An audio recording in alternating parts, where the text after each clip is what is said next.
अरे वा, बरं आधी तुम्ही देताय. ठीक आहे. 293च्या चर्चेमध्ये पर्यावरणाच्या संदर्भात 2-3च मुद्दे आलेले होते. त्याची उत्तरं मी या ठिकाणी देतो. मुंबईमधील हवा प्रदूषण जे आहे त्याच्याबद्दलचा एक मुद्दा होता.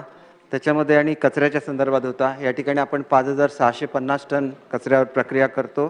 त्याच्यापैकी 4,650 बायोरिॲक्टरद्वारे आणि 1,000 मेट्रिक टन कचऱ्याचं आपण खत तयार करतो. देवनारमध्ये आता 600 मेट्रिक टन कचऱ्यापासून 4 मेगावॅट विद्युत निर्मितीचा प्रकल्प प्रस्तावित आहे. आपल्याकडे हवेचं क्वालिटी चेक करण्यासाठी 11 ठिकाणी हवा तपासणी केंद्र आहेत आणि आपला जो AQI आहे हा पृथक्करण अहवालानुसार सर्वसाधारण समाधानकारक ते मध्यम या गुणवत्तेत येतो. परंतु 18 शहरं जी भारतातली आहेत याच्या संदर्भात जे केंद्रीय प्रदूषण नियंत्रण मंडळाने मार्गदर्शक तत्त्व दिलेली आहेत त्यानुसार हवा प्रदूषण नियंत्रण कृती आराखडा तयार करण्यात आला असून विविध शासकीय संस्थांकडून त्याची अंमलबजावणी करण्यात येते. दुसरा जो मुद्दा या ठिकाणी उपस्थित केलेला होता तो पवई तलावीच्या संदर्भात होता. या ठिकाणी जे सायकल ट्रॅकचं काम होतं हे हायकोर्टाने बेकायदेशीर ठरवलेलं आहे आणि तिथं जी भर घातलेली होती तीसुद्धा काढून टाकण्याची व्यवस्था केलेली आहे.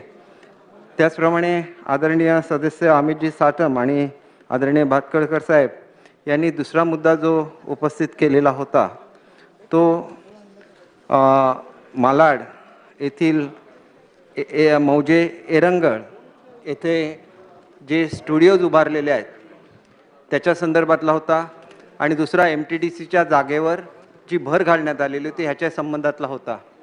या दोन्ही मुद्द्यांमध्ये तथ्य आढळून आलेलं आहे. त्याच्यामुळे त्याची सखोल चौकशी केली जाईल आणि जे कोणी दोषी आढळतील त्यांच्यावर योग्य ती कारवाई केली जाईल.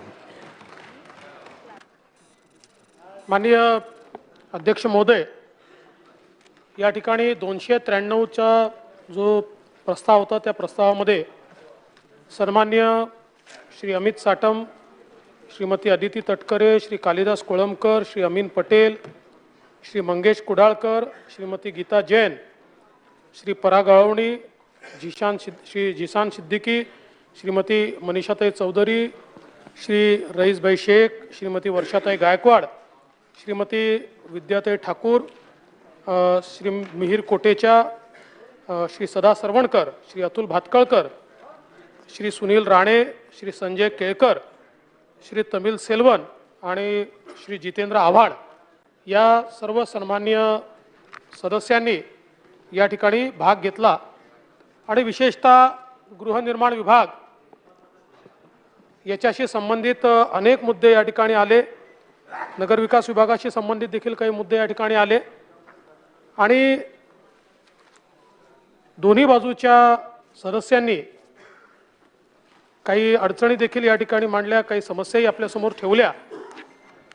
खरं म्हणजे SRAच्या संदर्भात आपल्याला कल्पना आहे की मुंबईमध्ये मोठ्या प्रमाणात झोपडपट्ट्या आहेत आणि साधारणपणे आपण ज्यावेळेस याची सगळी गणना केली तर एकूण झोपडपट्टी खाली जी जमीन आहे यामध्ये साधारण 3,620 एकर जमीन ही खाजगी मालकीची आहे.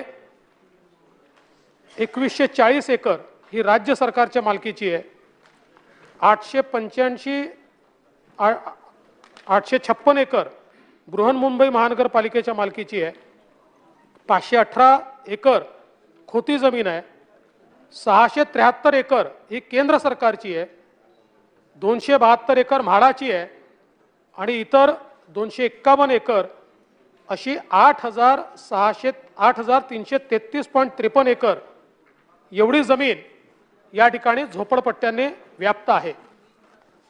यामध्ये वेगवेगळ्या केंद्र सरकारच्या जमिनीवर ज्या काही झोपडपट्ट्या आहेत याच्यामध्ये विशेषतः विमानतळ प्राधिकरणाच्या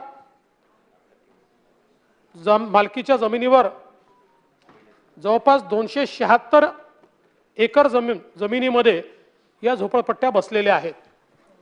मागच्या काळात आपण हा प्रयत्न केला केंद्र सरकारकडे की यांचं पुनर्वसन जर त्याच ठिकाणी केलं तर या 276 एकरपैकी जवळपास 100 एकर लँड ही आपण विमानतळाला परत करू शकतो आणि विमानतळाचं जे काही आता अत्यावश्यक विस्ताराचं काम रखडलेलं आहे ते देखील हाती घेतलं जाऊ शकतं आणि म्हणून आपण ही विनंती केली होती। त्यावेळी तत्वतः विमानतळ प्राधिकरणाने आणि त्यावेळेचे केंद्रीय मंत्री यांनी आपल्याला त्याची मान्यता दिली होती, तसे मिनिट्स ऑफ द मीटिंग आहेत। आता आम्ही हा प्रयत्न करणार आहोत की हे जे काही तत्वतः मान्यता आहे याला अंतिम मान्यता घेऊन विशेषतः विमानतळाच्या आजूबाजूला ज्या काही या ठिकाणी झोपडपट्ट्या आहेत त्यांना त्याच ठिकाणी आपण क्लस्टर पद्धतीनं त्याचा पुनर्विकास करून त्यांना तिथे घरं द्यायची, जेणेकरून त्यांनाही घरं मिळतील आणि अत्यावश्यक काही जागा ही विमानतळाला आपल्याला परत करता येईल। याच वेळी HDILची जी घरं आहेत या घरांचा मुद्दा देखील अत्यंत महत्त्वाचा आहे आणि त्या संदर्भात माननीय मुख्यमंत्र्यांनी MMRDAला स्पष्ट निर्देश दिले आहेत की MMRDAने या संदर्भात या घरांच्या सुधारणेचं टेंडर तात्काळ काढावं, त्याप्रमाणे ते निघालं आहे। ही सगळी घरं जी आहेत ही घरं त्या ठिकाणी कारण 2012 साली हँडओव्हर झाली होती आणि आता अतिशय वाईट कंडिशनमध्ये आहेत, त्यामुळे ती घरं सगळी MMRDA रिपेअर करणार आहे आणि ती रिपेअर झाल्यानंतर ती सगळी घरं SRAला हँडओव्हर होऊन आणि SRAच्या माध्यमातून इथल्याच हे जे काही विमानतळाच्या आसपासचे झोपडपट्टीधारक आणि त्यातले काही एरियाज जे आपल्याला सुरक्षेच्या दृष्टीनं केंद्र सरकारने आणि विमानतळ प्राधिकरणाने सांगितलं की हे आम्हाला तात्काळ रिकामे करून द्या, त्या लोकांना तीच घरं HDILची ही त्या ठिकाणी देण्यात येतील, जेणेकरून ही घरं देखील उपयोगात येतील आणि हा जो काही तिथला भाग आहे तो भागही आपल्याला योग्य प्रकारे करता येईल। याच्या व्यतिरिक्त सातत्याने एक मुद्दा रेल्वेच्या लँडवरच्या म्हणजे जमिनीवरच्या झोपडपट्ट्यांचा येतो।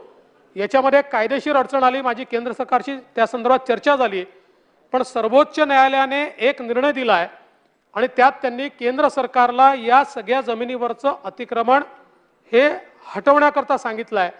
मी त्या संदर्भात केंद्र सरकारला अशी विनंती केली आहे की आपण केस टू केस या संदर्भात कोर्टामध्ये त्या संदर्भातली विनंती करावी आणि काही जर लँड आपण ही स्वॅप करू शकलो, काही लँड आपण त्या ठिकाणी अशा प्रकारे SRA सारखा पुनर्विकास करू शकलो तर ती लँड ती जमीन आपण जी आवश्यक आहे ती जमीन आपण रेल्वेला परत करू शकू। या संदर्भातला पाठपुरावा आमचा चालला आहे। लवकरच माननीय मुख्यमंत्री आणि मी रेल्वे मंत्र्यांसोबत बैठक घेऊन रेल्वे लँडवरच्या ज्या झोपडपट्टी आहेत त्या संदर्भात काही ना काही धोरण जे आहे ते धोरण आपण निश्चित करण्याचा प्रयत्न हा या ठिकाणी करू। केंद्र सरकारच्या इतरही ज्या काही एजन्सीज आहेत त्याच्याशी देखील आपली चर्चा जी आहे ही चर्चा या ठिकाणी चाललेली आहे। झोपडपट्टी पुनर्वसन योजनेच्या संदर्भातली जी काही सद्यस्थिती आहे याच्यामध्ये आता मंजूर सदनिकांची जी काही संख्या आहे 3310 प्रमाणे ती 5,20,684 आहे आणि यापैकी OCCची जी संख्या आहे ती 2,39,472 एवढी ही संख्या आहे आणि आपण जर 311 आणि 3311 या दोन्हीचा जर आपण विचार केला तर साधारणपणे 282 LOI आपण दिलेले आहेत। मंजूर सदनिकांची संख्या 1,39,319 आहे आणि भोगवटा प्रमाणपत्र जारी केलेल्या सदनिकांची संख्या त्यापैकी 82,722 आहे। आता हे जे रखडलेले प्रकल्प आहेत त्या संदर्भात वेगवेगळे कारण त्याचे काय आहेत याचाही आढावा हा SRAने घेतला आहे आणि यामध्ये वित्तीय पुरवठा किंवा तत्सम कारणामुळे अडकलेले 230 प्रकल्प आहेत, भाडे न दिल्यामुळे 59 प्रकल्प आहेत, योजनेला अंमलबजावणीस विलंब झाल्यामुळे किंवा अंतर्गत वादामुळे अपूर्ण असे 33 प्रकल्प आहेत, न्यायालयीन तंटे किंवा वाद असे 11 प्रकल्प आहेत आणि इतर विभागांकडून नाहरकत प्रमाणपत्रास विलंब झाल्यामुळे असे 380 आहेत। हे जे 380 वेगवेगळ्या विभागांकडून ज्यांना या ठिकाणी कुठलं ना कुठलं NOC नाही मिळालेलं, जसं CRZ2 मुळे 13 आहेत, सिव्हिल एव्हिएशन अथॉरिटीमुळे 4 आहेत, MOEF मुळे 4 आहेत, संरक्षण विभागामुळे 6 आहेत. असे वेगवेगळे जे काही आहेत या 380 पैकी आधीचे मी सांगितले सगळे 380 नाही, असे जे अडकलेले प्रकल्प आहेत हे जवळपास मला वाटतं 50 आहेत. तर या सगळ्या प्रकल्पांना राज्य सरकार स्वतः मदत करून यांना या NOC तात्काळ कशा मिळतील आणि हे प्रकल्पही कसे सुरू होतील याचा प्रयत्न हा निश्चितपणे येत्या काळामध्ये आपण करणार आहोत. यासोबत काही निर्णय देखील घेण्यात आलेत, पण त्या सांगून मी आता सभागृहाचा वेळ या ठिकाणी घेत नाही. पण रखडलेल्या योजना चालू करण्याच्या संदर्भात अनेक निर्णय आपण घेतले आहेत. विशेषतः आपण जर बघितलं असेल तर ऑगस्ट 2019 मध्ये आपण मोठ्या प्रमाणात प्रीमियमच्या रकमेमध्ये त्या ठिकाणी घट केली आणि ती घट झाल्यानंतर खूप मोठ्या प्रमाणात प्रकल्प मंजूर झालेले आहेत. आणि अशा प्रकारचे जे प्रकल्प आहेत याच्यामध्ये म्हणजे गेल्या 5 वर्षात ज्याला आपण मान्यता दिली अशा प्रकल्पांची संख्या जर आपण बघितली तर ती आहे एकूण 72,675 आणि त्यापैकी गेल्या 20 महिन्यात जे मंजूर झालेले आहेत त्यात 15,934 जे काय असेल, मी आता माझ्याकडे ती संख्या. त्यामुळे मोठ्या प्रमाणात आता हे प्रकल्प जे आहेत हे प्रकल्प आपण या ठिकाणी मंजूर केलेले आहेत. आता जे रखडलेले झोपडपट्टी पुनर्वसन योजना आहेत यांना गती देण्याकरता 4 पर्याय हे आपण या ठिकाणी हातामध्ये घेतलेत. रखडलेल्या योजनांकरता निविदा प्रक्रियेने विकासकाची नियुक्ती करणे, कारण आपल्याला माहिती आहे की भाडंही अदा होत नाही, त्याचं कामही होत नाही. त्यामुळे एक पर्याय हा आहे की काही प्रकरणांमध्ये आपण थेट निविदा प्रक्रियेने नव्यान विकासकाची नोंदणी त्या ठिकाणी करणार आहोत. दुसरा पर्याय झोपडपट्टी पुनर्वसन प्राधिकरण आणि म्हाडा यांच्या संयुक्त भागीदारी अंतर्गत योजना पूर्ण करणे. केवळ विकासकावर ते सोडून चालणार नाही, तरी संयुक्त भागीदारी करून ज्या ठिकाणी विकासक नाही आहे, ज्या ठिकाणी अडचणी आहेत अशा ठिकाणी आपण हे देखील या ठिकाणी करणार आहोत. त्यासोबत या ठिकाणी एक मागणी आली आहे. ती मागणी अशी आहे की शासकीय जमीन धारणीधारक क मध्ये रूपांतरण करण्याची मुभा देणे. म्हणजे जो सेल कंपोनंट आहे हा सेल कंपोनंट हा तुम्ही फ्री होल्ड करा. तो जर फ्री होल्ड केला तर आम्हाला त्याच्यावर निधी उभा करता येईल आणि त्यामुळे आमचा प्रकल्प त्या ठिकाणी वायबल होईल. या संदर्भात अजून सरकारने निर्णय घेतला नाही. या संदर्भात जर निर्णय घ्यायचा असेल तर जोपर्यंत पुनर्वसनाचा कंपोनंट पूर्ण होत नाही तोपर्यंत याची मुभा देता येणार नाही. त्यामुळे या संदर्भातला प्रस्ताव हा सरकारच्या विचाराधीन आहे. योग्य त्याचा विचार हा केला जाईल. एक अभय योजनेचा देखील या ठिकाणी पर्याय आता समोर आलेला आहे. विशेषतः आपल्याला कल्पना आहे की स्ट्रेस ॲसेट्स हे वित्तीय संस्थांकडे आहे. उदाहरणादाखल आपण जर बघितलं तर काही DHFL कडे होते, काही पिरामल रिअल्टीजकडे गेलेले, पिरामल DHFL घेतल्यामुळे त्यांच्याकडे ते गेलेले आहेत, काही येस बँकेकडे आहेत, ज्याच्यामध्ये मोठा डिफॉल्ट झाला आहे. या प्रकल्पांमध्ये कर्ज प्रकल्पाच्या नावाने घेतलेलं आहे आणि ते सायफन केलेलं आहे. त्यामुळे हे प्रकल्प पूर्णच होऊ शकत नाही. आणि म्हणून आता हे प्रकल्पांची आता जी मालकी आहे ती वित्तीय संस्थांकडे गेली आहे. त्या वित्तीय संस्थांसोबत भागीदारी करून वित्तीय संस्थांनाच नवीन विकासक त्या ठिकाणी नेमण्याची परवानगी देणं आणि त्याकरता मग आता GBR वगैरे, कारण नाहीतर कधीच हे होऊ शकणार नाही. वित्तीय संस्थांनी जो पूर्ण करू शकेल असा विकासक त्याच्यावर नेमायचा आणि त्यांनी पहिल्यांदा रिहॅबिलिटेशनचा कंपोनंट पूर्ण करायचा आणि तो पूर्ण केला तर त्यांनी सेलेबल कंपोनंटचं काम त्याला करता येईल. अशा प्रकारचा देखील एक पर्याय हा या ठिकाणी हातामध्ये घेतलेला आहे. आणि या सगळ्या संस्था ज्या आहेत या संस्थांना मग अशा परिस्थितीमध्ये जर या वित्तीय, कारण आपण हे जर केलं नाही तर कधीच हे प्रकल्प पूर्ण होऊ शकणार नाही, पुढचे 20 वर्ष होऊ शकणार नाही. कारण यातला पैसा विकासक तर सायफन करून गेला आहे आणि लोक बिचारे बाहेर राहून राहिले आहेत, त्यांना भाडं देखील मिळत नाही आहे. आणि म्हणून त्या संस्थांना विकासक नेमण्याची आपण यामध्ये जी काही या संधी ही देण्याचा विचार आपल्या समोर आहे आणि त्याचाही निर्णय हा आपण येत्या काळामध्ये घेतो. बायोमेट्रिकच्या संदर्भात देखील मोठ्या प्रमाणात आता सर्वेक्षण आपण त्या ठिकाणी पूर्ण करतो आणि सद्यस्थितीमध्ये बृहन्मुंबई व्यतिरिक्त देखील आपण ड्रोन सर्वेक्षण या ठिकाणी सुरू केलेलं आहे आणि बृहन्मुंबईच्या भागामध्ये 4,08,000 इतकं जे काही ड्रोन सर्वेक्षण आहे ते या ठिकाणी पूर्ण झालेलं आहे.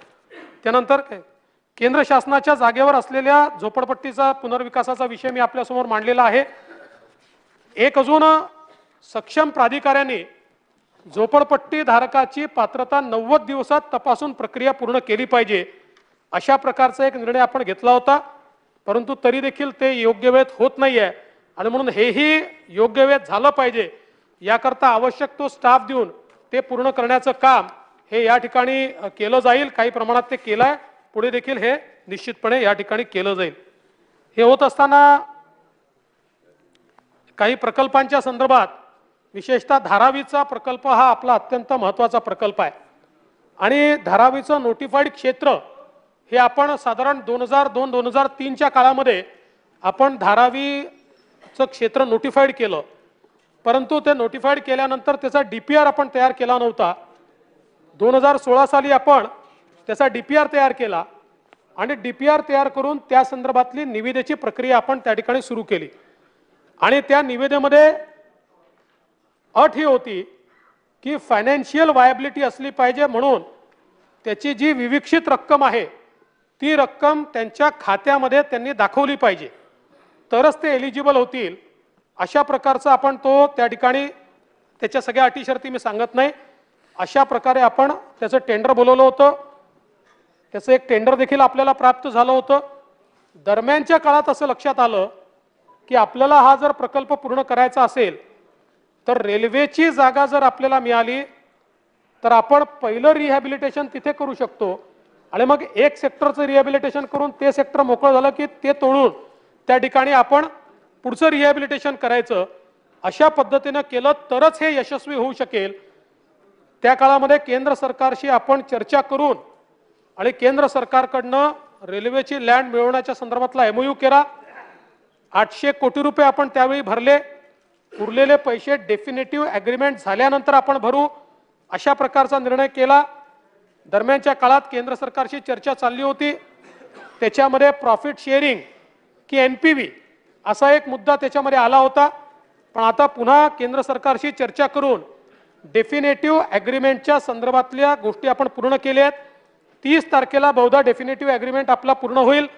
यामध्ये माननीय मुख्यमंत्री आणि मी स्वतः आम्ही रेल्वे मंत्र्यांची चर्चा करून NPV की त्याच्या प्रॉफिटमधलं शेअरिंग याचा काहीतरी एक निर्णय हा देखील करून घेऊ.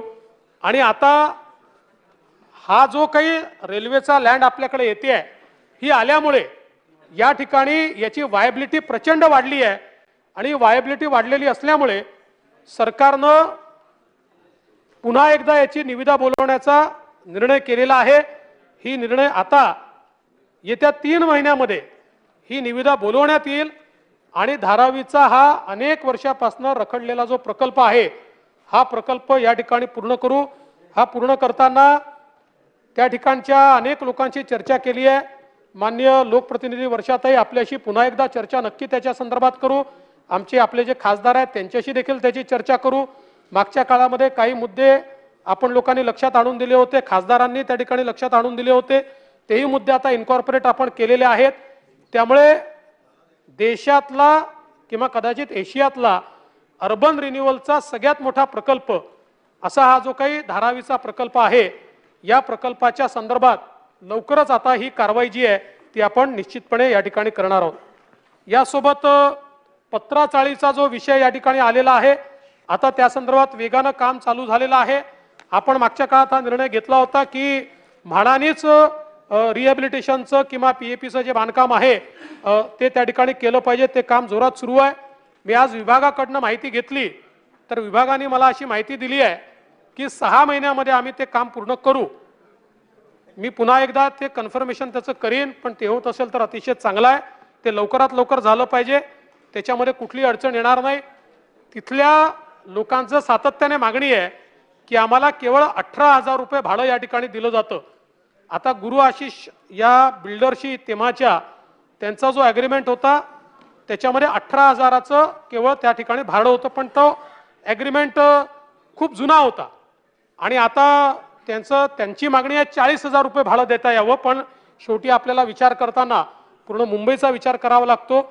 त्यामुळे बीडीडी चाळीत आपण 22,000 भाडं दिलं. त्यांची मागणी आहे की आम्हाला वाढीव भाडं मिळावं आणि म्हणून दोन्ही ठिकाणी जे काही हे भाडेकरू आहेत यांना 25,000 रुपये भाडं हा देण्याचा निर्णय या ठिकाणी निश्चितपणे आपलं सरकार ठाकूरताई 25,000 रुपये भाडं आपण देण्याचा निर्णय हा निश्चितपणे करू आणि त्यानुसार नहीं चालू अगर बचा होगा तो तुरंत देंगे. वाचलेलं जे भाडं आहे ते आपण तात्काळ या ठिकाणी देऊ.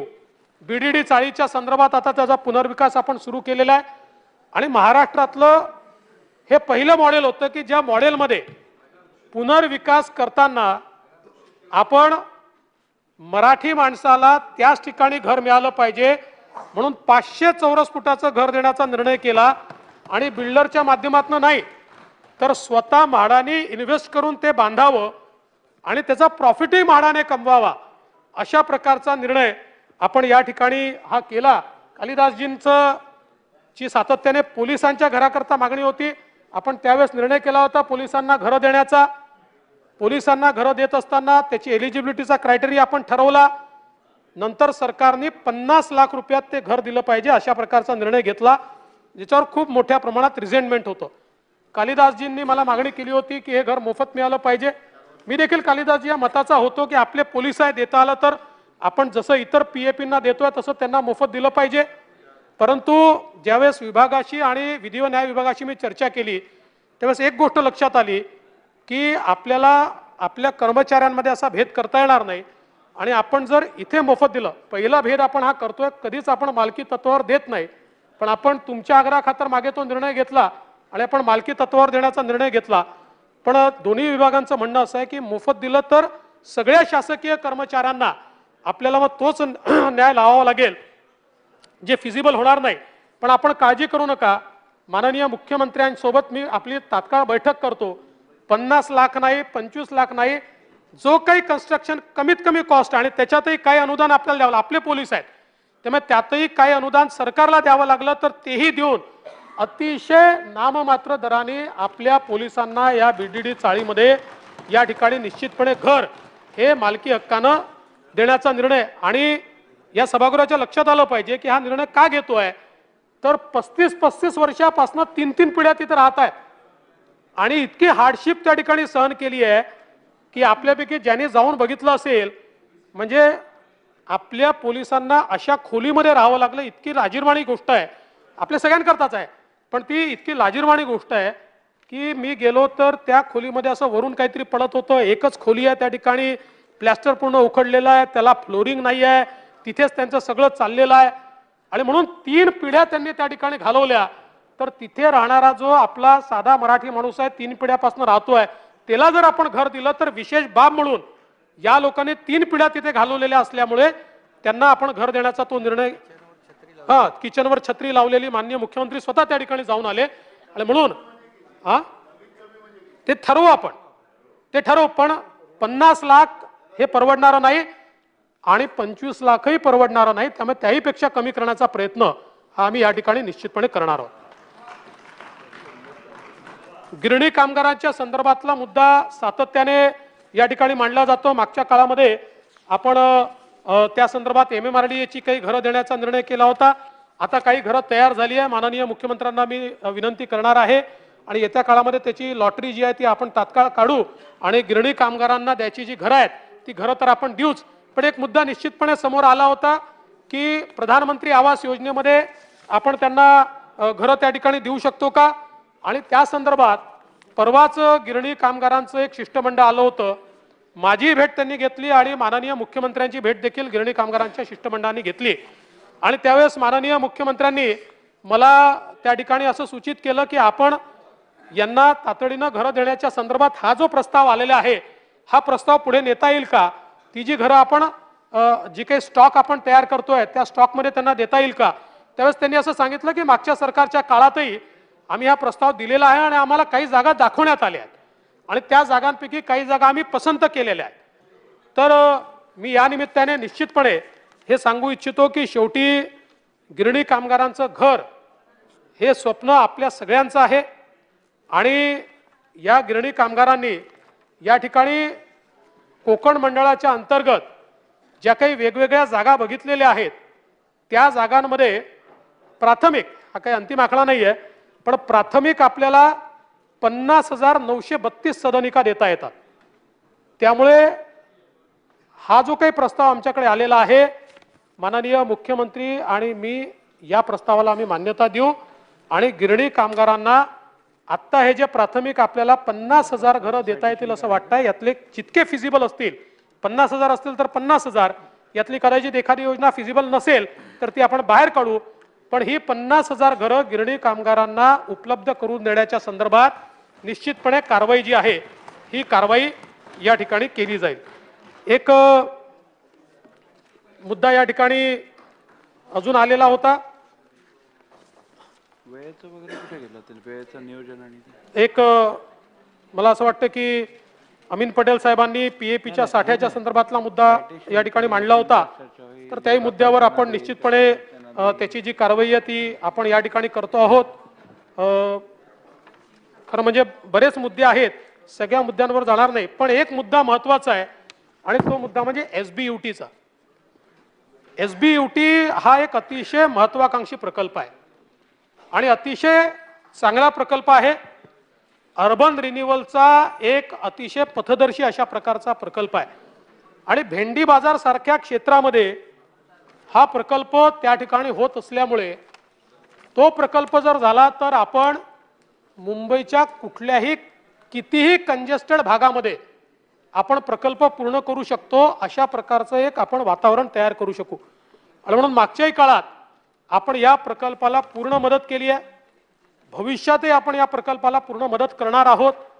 पण हे होत असताना मध्यंतरीच्या काळामध्ये एसबीयूटी प्रकल्पाचे सगळे आराखडे बदलण्यात आले आणि दुर्दैवाने एसबीयूटी प्रकल्पाचे आराखडे बदलताना त्या ठिकाणी काही पारंपरिक रस्ते बंद करण्यात आले आणि रस्त्यांची जी विड्थ आहे ही विड्थ कमी करण्यात आली आणि ती विड्थ कमी करून ही जी काही ॲडिशनल जागा आहे ती FSIच्या रूपानं त्या ठिकाणी विकासकांना देण्यात आली.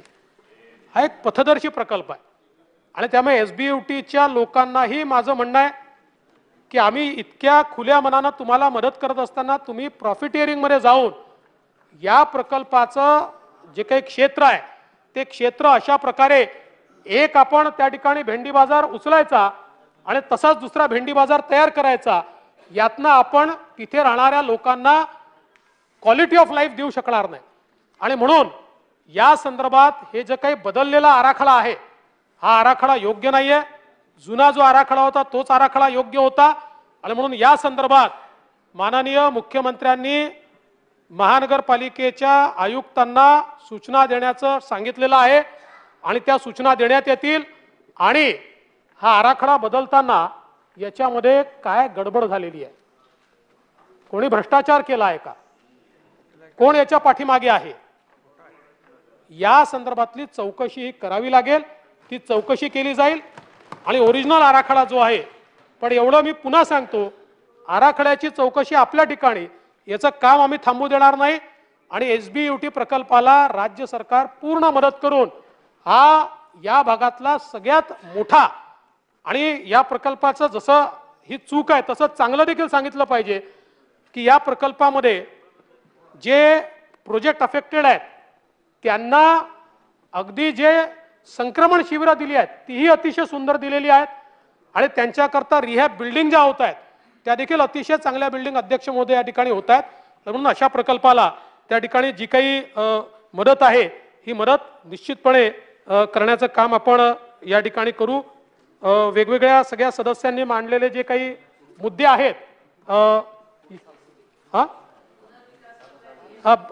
ताईंनी एक फार महत्त्वाचा मुद्दा मांडला आहे.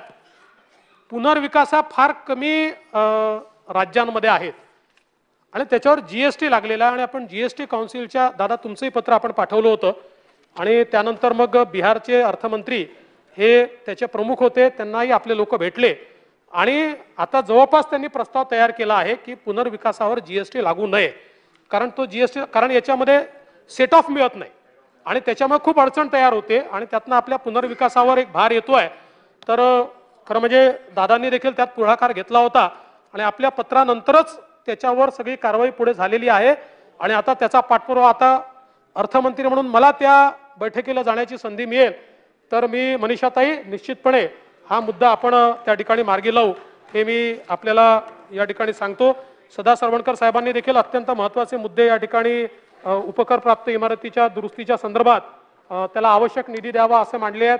त्याही संदर्भात आपण जो काही विषय आहे तो करू. विद्यार्थ्यांचा विषय मांडला आहे, वर्षाताईंचा मांडलेला आहे. त्यानंतर पोलीस हाऊसिंगच्या संदर्भात खरं म्हणजे कालिदासजी कोळंबकर यांना रात्री झोपेतूनही तुम्ही उठवलं तरी ते पोलीस हाऊसिंगच सांगतील अशा प्रकारे त्यांचा या पोलीस हाऊसिंगच्या संदर्भातला आग्रह आहे. पोलीस हाऊसिंगच्या संदर्भात स्वतः मुख्यमंत्र्यांनी बैठक घेतली आहे. या बैठकीमध्ये मोठ्या प्रमाणात पोलीस हाऊसिंगचा स्टॉक तयार करण्याकरता हाऊसिंग डिपार्टमेंटला देखील पोलीस हाऊसिंगचं एक वेगळं डिपार्टमेंटच आहे पण हाऊसिंग डिपार्टमेंटला आणि नगर विकासला देखील त्या प्रकारच्या सूचना देण्यात आल्या आहेत आणि विशेषतः नायगाव सारख्या भागामध्ये आपण काही प्रकल्प सुचवले पोलीस हाऊसिंगचे आणि अतिशय व्यवहार्य प्रकल्प हे कालिदासजी कोळंबकर यांनी त्या ठिकाणी सुचवलेले आहेत. जरूर त्या प्रकल्पांना चालना दिली जाईल की ज्यातनं आमच्या पोलिसांना चांगल्या प्रकारची घरं ही त्या ठिकाणी राहण्याकरता निश्चितपणे मिळू शकतील आणि म्हणून या संदर्भातही मला असं वाटतं की गणपत पाटील नगरच्या संदर्भात ताईंनी मुद्दा या ठिकाणी उपस्थित केला आहे. गणपत पाटील नगरचा जो सगळा भाग आहे यामध्ये दोन प्रकारच्या जमिनी आहेत.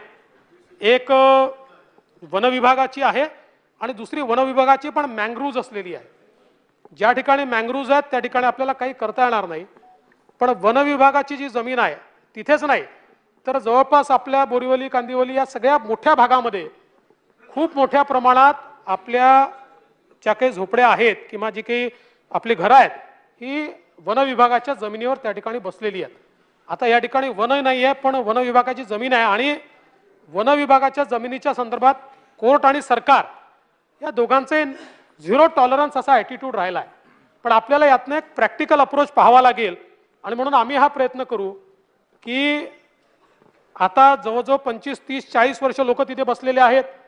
वनाचा तिथे लवलेशही नाही आहे आणि म्हणून अशा ठिकाणी आपल्याला त्याचं निर्वनीकरण करून आणि ॲडिशनल वनाकरता जागा देऊन जिथे आपल्याजवळ जागा आहे त्या ठिकाणी ॲडिशनल वनाला जागा देऊन आम्ही नव्याने वन तयार करू अशा प्रकारची हमी देऊन आपल्याला जर कोर्टाकडनं त्याची मान्यता मिळते का असा आपण प्रयत्न करू. आणि या सगळ्या राज्य राज्य राज्य राज्य महानगरपालिका म्हणून नाही राज्य तर करूच पण इथे टिपिकली असं आहे की जवळजवळ 4 पिढ्या लोक बसलेले आहेत आणि त्यांना आपण काहीच करू शकत नाही.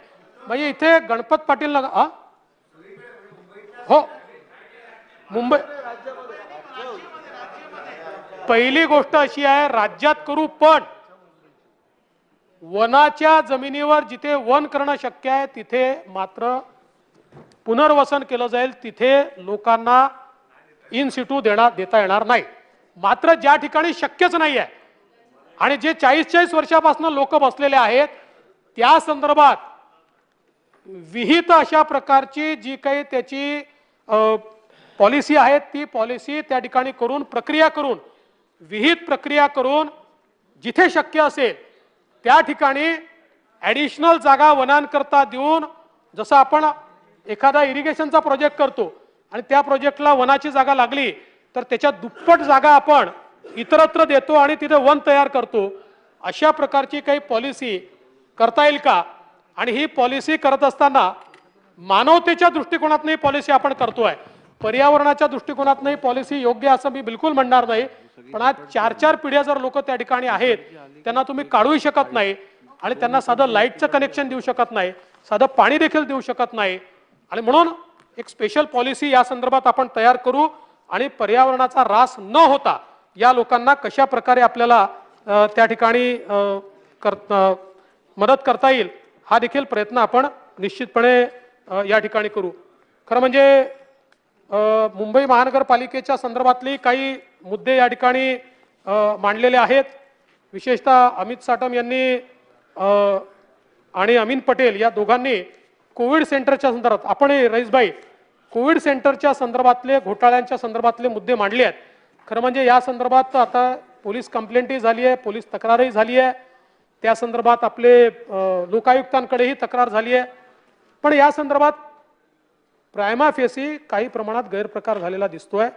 पण आता तक्रार झाली आहे, त्याची चौकशी चाललेली आहे आणि ही चौकशी वेळेत पूर्ण करण्याच्या संदर्भात सन्माननीय अमित साटमजी या संदर्भातले जे काही आदेश आहेत ते देण्यात येतील. रस्त्यांच्या गुणवत्तेच्या संदर्भात खूप मोठ्या प्रमाणात या ठिकाणी विषय मांडण्यात आला आणि आपल्याला माहिती आहे की जवळपास 1900 किलोमीटरचे रस्ते मुंबईमध्ये आहेत. यातले 1200 किलोमीटरचे रस्ते डांबरी आहेत. आमच्या मुख्यमंत्र्यांनी या संदर्भात एक अत्यंत महत्त्वाचा निर्णय केला आहे आणि हा निर्णय घेत असताना आता त्यांनी प्रयत्न हा केला की 2 वर्षामध्ये आपण 1200 किलोमीटरचे रस्ते आपल्याला कॉन्क्रीटचे करता येतील का, या संदर्भातले आदेश त्यांनी दिलेले आहेत. त्यातलं पहिल्या 400 किलोमीटरचं टेंडर हे त्या ठिकाणी निघालं आहे आणि रईसभाई आपल्याला ऐकून आनंद वाटेल किंवा आपल्या महानगरपालिकेत जे सगळ्यांनी काम केलेलं आहे त्यांना अमित साटम तुम्हाला किंवा योगेशजींनाही आनंद वाटेल की ते कॉन्ट्रॅक्टर ज्यांनी मागच्या काळामध्ये 200 रस्त्यामध्ये लेअरच टाकली नव्हती, आता असं नाही. आता यावेळी आपल्याला माहिती आहे की मुंबई महानगरपालिकेमध्ये लोकल कॉन्ट्रॅक्टर क्वालिफाय व्हायचा पण LNT क्वालिफाय व्हायची नाही. आता माननीय मुख्यमंत्र्यांनी स्पष्ट निर्देश दिले की क्वालिटी काम करणाऱ्या LNT सारख्या किंवा जे मोठ्या मोठ्या संस्था आहेत ज्यांना यापूर्वी आपण क्वालिफाय केलं नाही त्यांनी हे कामं केले पाहिजेत आणि दर्जेदार कामं केले पाहिजेत. 400 किलोमीटरचे कॉन्क्रीट रोड करण्याच्या संदर्भातलं पहिलं टेंडर हे निघालेलं आहे. 200चं अजून निघतं आहे आणि पुढच्या वर्षी अजून 600 किलोमीटरचं टेंडर काढायचा प्रयत्न असणार आहे मार्चमध्ये आणि 2 वर्षामध्ये कामं सगळी सुरू करू आणि साधारणपणे 3 वर्षामध्ये मुंबईतली ही सगळी महानगरपालिकेच्या मालकीचे जेवढे रस्ते आहेत हे सगळे रस्ते कॉन्क्रीटचे केल्यानंतर हा जो काही रोज खड्ड्यांचा प्रवास आहे आणि हे जे खड्ड्यांचं अर्थकारण आहे हा नुसता प्रवास नाही आहे, हे मुंबई महानगरपालिकेतलं खड्ड्यांचं जे अर्थकारण आहे हे या ठिकाणी पूर्णपणे बंद होईल. आणि आता याच्यामध्ये 2000 कोटीच्या रस्त्यांचा भ्रष्टाचार, गुणवत्ता वगैरे हे सगळ्या गोष्टी या ठिकाणी ज्या काय आहेत या सगळ्या गोष्टींकडे आपलं लक्ष आहे. अतुल भातखळकरजी वृक्षतोडीच्या संदर्भात हे खरं आहे की एक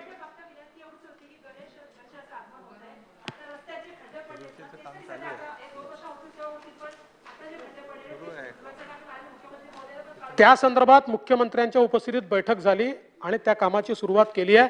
मी आज पुन्हा या ठिकाणी माननीय मुख्यमंत्र्यांमार्फत आयुक्तांना निर्देश पाठवतो की या कामाला त्यांनी गती द्यावी, कारण आपल्याला गणेशाचे सगळे आगमनाचे रस्ते माहिती आहेत. त्यामुळे पहिल्यांदा त्या सगळ्या रस्त्यांवरचे खड्डे हे तात्काळ त्यांनाही सांगू, MSRDC लाही सांगू, MMRDA लाही सांगू, हायवेला देखील आपण सांगू, सगळ्यांना PWD ला देखील आपण सांगू, सगळ्यांना या ठिकाणी निश्चितपणे आपण सांगू.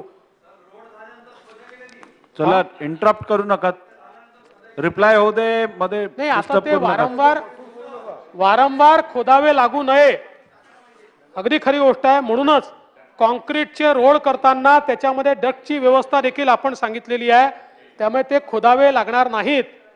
या संदर्भातलं यासोबत आश्रय योजनेतल्या भ्रष्टाचाराच्या संदर्भातला मुद्दा देखील या ठिकाणी आला आहे. नक्की तेही तपासून पाहिलं जाईल. पण त्याच वेळी आपले जे सफाई कर्मचारी आहेत या सफाई कर्मचाऱ्यांना मागच्या सरकारच्या काळामध्ये आपण हा निर्णय घेतला होता आणि राज्यभरामध्ये घेतला होता, तो केंद्राचा निर्णय होता की सफाई कर्मचाऱ्यांना मालकीचं घर द्यायचं. हा शेवटचा आपला माणूस आहे आणि सफाई कर्मचारी जो आहे या सफाई कर्मचाऱ्याचा पोरगाच त्या ठिकाणी लागतो, लाडपागे समिती आहे त्याचा पोरगा त्या ठिकाणी लागतो लाडपागे समितीमुळे. आणि म्हणून याची सुरुवातही झाली होती. मला याची कल्पना नाही आहे की गेल्या 2 वर्षामध्ये कोणाच्या आदेशाने महानगरपालिकेने हा निर्णय केला की यांना मालकी हक्काचे घर द्यायचे नाहीत. माननीय मुख्यमंत्र्यांनी आणि मी हा निर्णय केला आहे. महानगरपालिकेत 29,000 सफाई कर्मचाऱ्यांना मालकी हक्काचंच घर दिलं जाईल. आणि यासोबत ज्या काही महानगरपालिकेच्या चाळी आहेत त्याचा पुनर्विकास आता महानगरपालिकेने स्वतः, ज्या प्रकारे बीडीडी चाळीचा विकास हा कुठलाही विकासकाला न देता म्हाडानी केला, तसंच महानगरपालिकेजवळही रिसोर्सेस आहेत. इतक्या महानगरपालिकेच्या चाळी आणि त्यांचे डायलॅपिलेटेड अशा प्रकारचे इतके त्यांचे रहिवासी युनिट झालेले आहेत. त्यामुळे त्याही संदर्भात महानगरपालिकेने स्वतः ते हातामध्ये घेऊन करावं अशा प्रकारचं देखील या निमित्ताने सांगण्यात आलेलं आहे. वेगवेगळे जे काही मुद्दे या ठिकाणी आमदारांनी मांडले, सिद्दीकींनी एक मुद्दा मांडला होता, त्याच्यावर देखील आता आपण कारवाई करण्याचे आदेश हे दिलेले आहेत.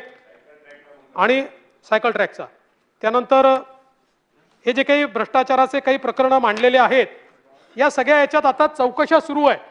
पण या चौकशा विशेषतः यातला एक खूप महत्त्वाचं आहे की महानगरपालिकेच्या अधिकाऱ्यांनी कंपन्या उघडून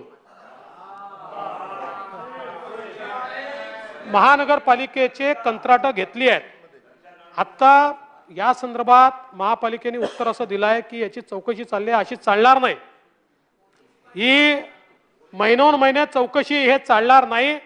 या संदर्भात टाइम बाउंड पद्धतीनं आणि महानगरपालिकेच्या बाहेरच्या अधिकाऱ्यांकडनं माननीय मुख्यमंत्र्यांना मी विनंती करणार आहे, नगर विकास विभागाच्या कुठल्या तरी अधिकाऱ्यांनी याची चौकशी केली पाहिजे. महानगरपालिकेचे अधिकारी स्वतः अशा प्रकारे कंपन्या उघडून रातोरात कंपन्या उघडायच्या आणि त्यांनीच कंत्राट घ्यायची कोविडच्या काळामध्ये. त्यामुळे या संदर्भात विशेष अशा प्रकारे अध्यक्ष महोदय त्याची चौकशी केली जाणार आहे. हो, कालबद्ध. आता खरं म्हणजे बघा किती चौकशा चालल्यात मला तर समजत नाही. नाही आंबा डिस्टर्ब करू नका, बोलू दे, उत्तर देऊ दे. उदंचन केंद्रातल्या ग्रीस खरेदीवर 24 कर्मचाऱ्यांच्या विरुद्ध कारवाई चालली आहे. AMR मीटरच्या संदर्भात 8 कर्मचाऱ्यांच्या विरुद्ध चालली आहे. नाले सफाईच्या प्रकरणात 93 कर्मचाऱ्यांच्या विरुद्ध चाललेली आहे. रस्ते प्रकरणात 185 कर्मचाऱ्यांच्या विरुद्ध चालली आहे. ई टेंडरिंगच्या संदर्भात 83 कर्मचाऱ्यांच्या विरुद्ध चाललेली आहे. डी विभाग कोविड-19च्या संदर्भात अंतिम टप्प्यामध्ये चौकशी आहे. क्रांतिज्योती सावित्रीबाई फुले रुग्णालयाच्या संदर्भात 3 कर्मचाऱ्यांच्या विरुद्ध चौकशी चालली आहे. एम पश्चिम विभागामध्ये 3 कर्मचाऱ्यांच्या विरुद्ध चाललेली आहे. आता किती यात उठून बोला. त्यामुळे अध्यक्ष महोदय या ठिकाणी जर आपण बघितलं, आता इतक्या चौकशांचे सगळे माझ्याकडे विभागाने पाठवलेलं आहे. खूप मोठ्या प्रमाणात या चौकशा चालल्या आहेत. या चौकशाचा फार्स करता येणार नाही. करायच्या असतील तर योग्य चौकशा केल्या पाहिजेत, अन्यथा केवळ त्याचा फार्स करून अशा प्रकारे त्या लोकांना संरक्षण देणं हे अतिशय चुकीचं आहे. आणि म्हणून टाइम बाउंड पद्धतीनं या चौकशा पूर्ण करण्याच्या संदर्भात महानगरपालिकेला या ठिकाणी सांगण्यात येईल. आणि विशेषतः काही तक्रारी यातल्या अशा आहेत की ज्या तक्रारींच्या संदर्भात आपल्याला CAGचं स्पेशल ऑडिट करणं गरजेचं आहे. माननीय मुख्यमंत्र्यांशी माझी चर्चा झाल्यानंतर माननीय मुख्यमंत्र्यांनी या संदर्भातला आदेश दिलेला आहे की काही विविक्षित तक्रारींमध्ये हा सगळा जनतेचा जो पैसा आहे, हा पैसा अत्यंत वाईट पद्धतीनं या ठिकाणी सायफन करण्यात आलेला आहे. त्यामुळे त्या प्रकरणाच्या संदर्भात स्पेशल CAG ऑडिट हे देखील या ठिकाणी करण्यात येईल. आणि त्याच्यावर आधारित, आणि हे कुठे राजकीय दृष्ट्या नाही, राजकीय दृष्ट्या आम्हाला जर करायचं असतं तर आम्ही रिटायर्ड अधिकाऱ्याकडनं केलं असतं, एखाद्या शासनाच्या अधिकाऱ्याकडनं केलं असतं.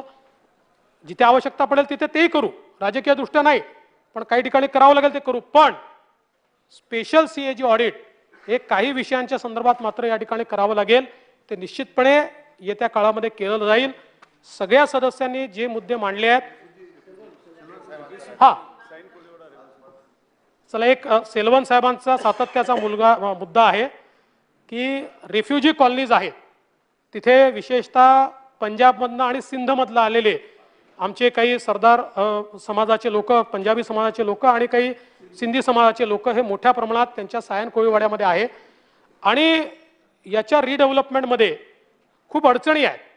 त्या अडचणी दूर करून त्याचं रिडेव्हलपमेंट हे मी मागे देखील त्यांना सुचवलं होतं की ज्या प्रकारे BDD चाळींचं आपण केलं त्या प्रकारे आपल्याला ते करता येईल का, म्हणजे कारण तिथे विकासक नेमल्यानंतर खूप मागे अडचणी झाल्या, त्यामुळे त्या पद्धतीनं करता येईल का असा विचार आपण करू आणि निश्चितपणे त्याचंही रिडेव्हलपमेंट आपण करू. सर्व सदस्यांनी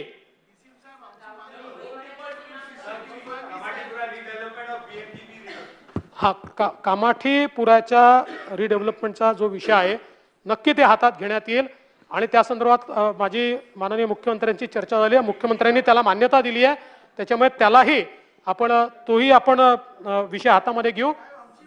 तुमची काय मागणी होती? होऊ दे.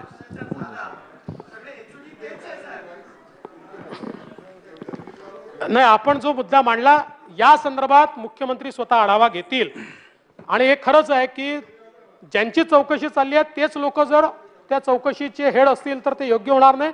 म्हणून या संदर्भात जो काही उचित निर्णय आहे तो उचित निर्णय माननीय मुख्यमंत्री घेतील. सगळ्या सदस्यांनी बसा बसा.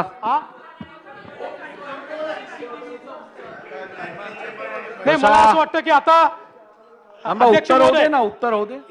इतर सदस्यांनी जर काही त्यांचे विषय राहिले असतील तर ते माझ्या उत्तराचा भाग समजून मी त्यांना ते रायटिंग मध्ये पाठवीन त्याची उत्तरं.